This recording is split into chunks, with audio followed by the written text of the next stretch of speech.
Sheila Munyiva joining us as well. The country's film and classification board banned Rafiki for promoting lesbianism. Before we get into conversation with beautiful ladies in studio, let's take a sneak peek at Rafiki. Make a pact that we will never be like any of them down there. Instead, we're going to be something real. Yes, something real. Yes.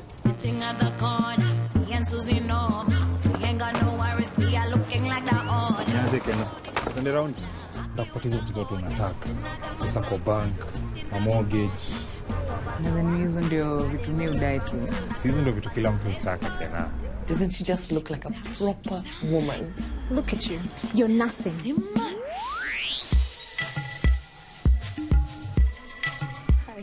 You know exam results are out. I'm going to be a doctor. I can get a scholarship. Yes.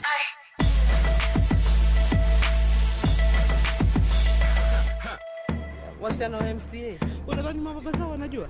Lakini kilicho nishangaza, kuna Wakenya ambao kidogo wanaishtumu serikali kwa sababu ya msimamo wao wa ndoa ya jinsia moja.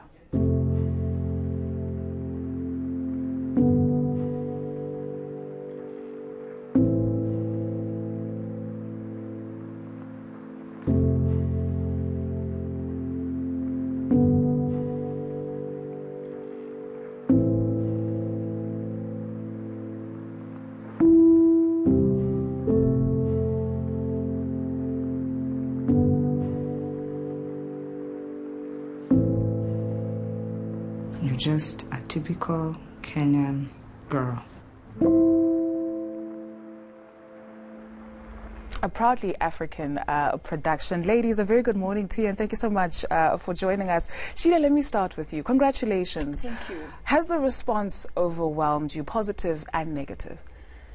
It has. You know, when we were doing the film, I knew the film was going to be important, but I didn't think it was going to be this big. So to see the kind of response that we've had internationally and even back home at Kenya has been a beautiful, overwhelming feeling. Yes. It was briefly taken off because of promoting lesbianism. Did this come as a shock or as a surprise to you? It was a complete shock because the head of the Kenya Film Classification Board, Ezekiel Mutua, was the first person to speak about Rafiki, and he spoke very highly about the film, saying that everything depicted in the film was a reflection of Kenyan society.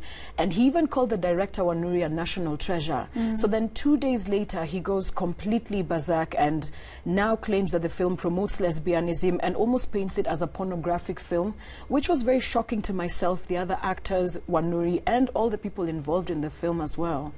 We'll get into that in a moment, but Angie, I want to come to you and take a look at this changes everything that talks about gender disparity and inequality in Hollywood.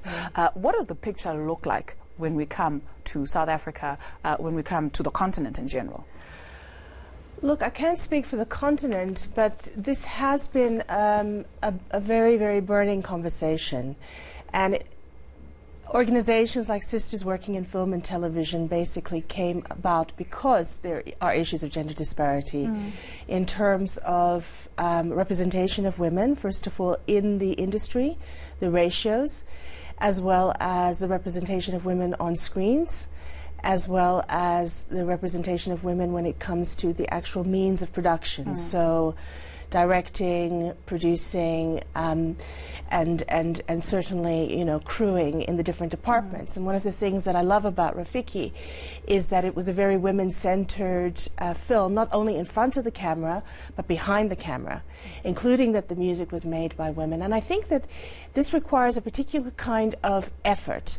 So the organizing around the Constitution Hill event is really to formalize and open up that space to have that conversation, you know, and understand what South African women are encountering in the film, television, and cultural spaces that they themselves will articulate, and we'll see where it goes in actioning. That will be up to the participants. Yeah, I guess we're having the conversation, which is a start. But what do we put some of these barriers down to?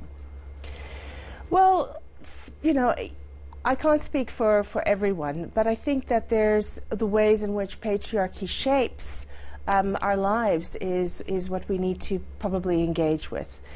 And this is not a simple thing, because there are ways in which people also benefit, women also benefit from it. So how do you actually tackle that? So you might find that somebody is, for example, in an abusive situation and maybe middle class, and they still are resistant to speaking out.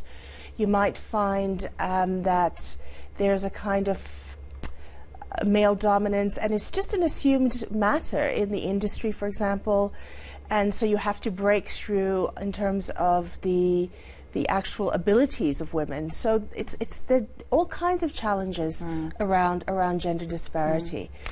Sheila, I see you nodding in agreement. Is it the same when it comes to the film industry and film and television industry in Kenya in terms of challenges for women?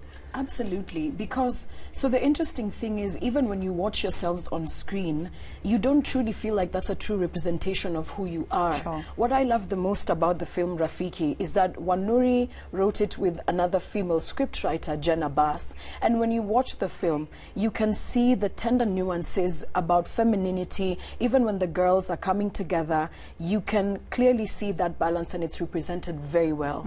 All the women in the community of Rafiki, they're all different in their own way, which is beautiful, which is wonderful. And unfortunately, we don't get to see enough of that.